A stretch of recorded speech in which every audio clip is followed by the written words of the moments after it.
What is up, everybody? Today we're going to be taking a look at what has happened in the region of Peel and Oakville to see exactly where prices have gone in comparison to where the median prices for the GTA are. And in this chart here, you're going to be able to see that I've put what prices the GTA median prices have come in at. Here is all property types at 895,000. We've got detached at 1.23 million, and semi-detached are at 995,000. Freehold towns at 925,000.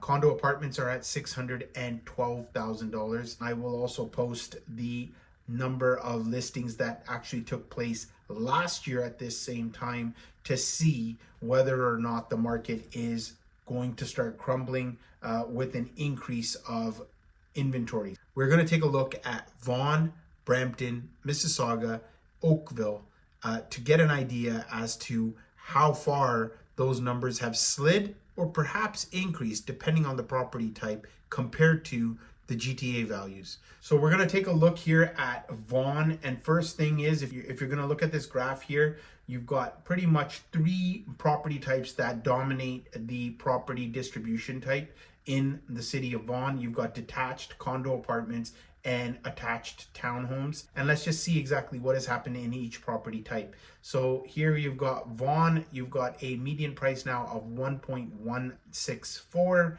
Last month we were actually at 1.131. So prices have increased about $30,000. Let's take a look and see what has happened though amongst each property type. So detached market now at 1.545. Last month we were at 1.5 million, so a $45,000 increase in detached prices. We've got freehold towns now at 1.115. Last month we were at 1.116, so basically has held flat. Many economists have been talking about the mortgage shock and how people are not going to be able to afford their new mortgage payments and are going to be forced to sell, and foreclosures are going to go through the roof. And yes, we have seen an uptick of, say, foreclosures, but it's not to the degree that people are thinking that people are just going to literally drop their keys off at the bank. That is not the case. People have also qualified for mortgages at a higher stress test value, and those who have actually purchased, say, in the last 2 years where things were actually really tight, and they're actually going to still have potentially a rate decrease depending on the term that they actually got for their new mortgage. Finally, we've got condo apartments here in Vaughan at 595,000. There has been a decrease here of almost 50,000 as we're at 645,000 last month alone. So Brampton's distribution type, again, quite balanced again, but we'll be looking at the detached, semi-detached townhomes, condo apartments, and we'll also take a look at the condo townhouses. So in Brampton, Ontario, we've got all property types now at the median price of $930,000. Last month we were at $920,000, so we've actually gone up $10,000. Detached homes 1.110 in January. We were actually at 1,080,000, so we've got a $30,000 increase in detached home prices. Semi-detached, we've got 891,000, a pretty flat number here. We're actually just down $2,000 at 893,000. Freehold towns 840,000, and last month we were at 835,000, so a small uptick of $4,500 there. And condo towns, we've got $652,000 median price here versus $670,000 last month alone. And you've got condo apartments now at 535,000 as opposed to 566,000. So we've got a $30,000 decrease in the condos market segment. And overall, Brampton market, when it comes to the detached market segment and stuff, has also upticked.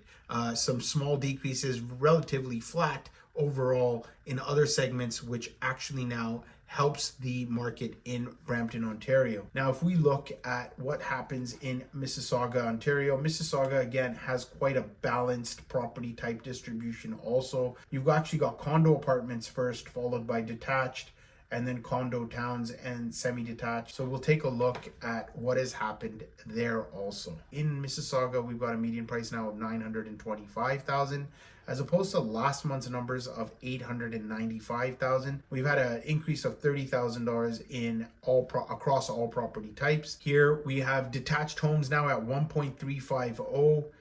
Last month we were at 1.3 million, so an increase of $50,000 there. We've got semi-detached at 996,000. Last month we were at 929,000. That's an increase of approximately $67,000 right there alone. Freehold towns, 1,020,000 now, and last month we were at 920,000, so an increase of $100,000 just in freehold towns. Condo townhomes, you've got 791,000. Last month we were at 770,000, so another $21,000 price increase. Mississauga seems to be just going the other direction compared to what GTA numbers have shown. Condo apartments now at 571,000 as opposed to last month's 588. So yes, there has been a decrease of about $16,000 there. So Caledon property distribution type here again is pretty much all detached, so we'll just pretty much look at what's happened there. Here you have all property types at 1.1 mil. Last month we were at 1.125, so they're showing a decline of 25,000. But let's just see what happened in the detached market segment, and here you can see it's actually at 1.350 now versus 1.250 for detached, so it's gone up $100,000 in Caledon. And we will look at freehold towns and see where that decline, we'll see exactly what's happened there, and it's 847 as opposed to 849, so it's pretty much flat with relatively no change there. Now Oakville's property distribution type is pretty much half of the market is detached market followed by attached. We will examine those three property types and see exactly what has happened to the price. So in Oakville, Ontario, across all property types, we're at 1.240. Last month, we were at 1.250, a decrease of $10,000. Now let's take a look at the detached market segment. It's 1.7 million as opposed to last month's 1.697, so relatively no change from last month. We've got freehold towns at pretty much $1.1 million. Last month, we were at 1.130. There's been a decrease of $30,000 for freehold towns. Condo apartments, we're now at $569,000 versus $650,000. So there you have it. These are the numbers for Vaughan, Mississauga, Brampton, Caledon, and Oakville. I hope you found this video of value. You're able to sort of take a look at those numbers and see where they are compared to what either you are looking for or where you currently live, and want to know roughly what has happened to the housing sector within your area. Now, if you do want to know a little bit more about what is happening within your particular neighborhood in your city, I highly encourage you to book a call via my Calendly link. The information is in the bio below, and we can go through all things real estate, mortgages, and real estate investing. Be sure to like, subscribe, and hit that notification bell. Share the video with somebody that you know is going on their own real estate journey, and arm them with the information that helps them through this process. Catch you on the next one.